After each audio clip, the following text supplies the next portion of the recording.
সর্বপ্রথম শুকরিয়া আদায় করছি আল্লাহ পাক রব্বুল আলামিনের দরবারে, যিনি মানব জাতির হেদায়েতের জন্য 104খানা কিতাব প্রেরণ করেছেন এবং সে 104খানা কিতাবের মধ্য থেকে 4টা কিতাব হচ্ছে প্রধান এবং 4টি কিতাবের মধ্য থেকে সর্বশ্রেষ্ঠ কিতাব হচ্ছে কোরআন কারীম, যেটা সর্বশ্রেষ্ঠ এবং সর্বশেষ নবী হযরত মুহাম্মদ মুস্তাফা সাল্লাল্লাহু আলাইহি ওয়াসাল্লামের উপর অবতীর্ণ করা হয়েছে।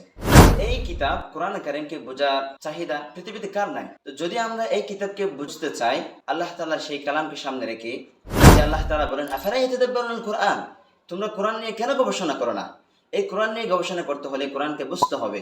যদি কোরআনকে বুঝতে হয়, বেসিক্যালি কিছু ইলমের প্রয়োজন আছে, সেই ইলমগুলো আমাদের জানতে হবে।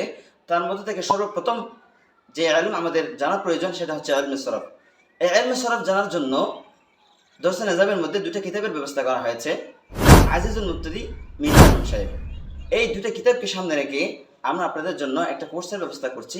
আর সবচেয়ে খুশির বিষয় হচ্ছে এই কোর্সটা হবে সম্পূর্ণ ফ্রিতে। যারা এই কোর্সটা করবেন ইনশাআল্লাহ ইলমে সরফের মধ্যে সেই পরিপক্কতা অর্জন করবেন এবং কোরআন মাজিদ বোঝার জন্য তার জন্য একটা সহায়তা হিসেবে কাজ করবে ইনশাআল্লাহ। তো যারা এই কোর্সটা করতে চাইবেন, ফেসবুক পেজের মধ্যে আমাদের পেজটাকে ফলো করুন, আমাদের ইউটিউব চ্যানেলকে সাবস্ক্রাইব করে রাখুন। ইনশাআল্লাহ এখানে আমাদের আপডেটগুলো দেওয়া হবে। আসসালামু আলাইকুম ওয়া রাহমাতুল্লাহ।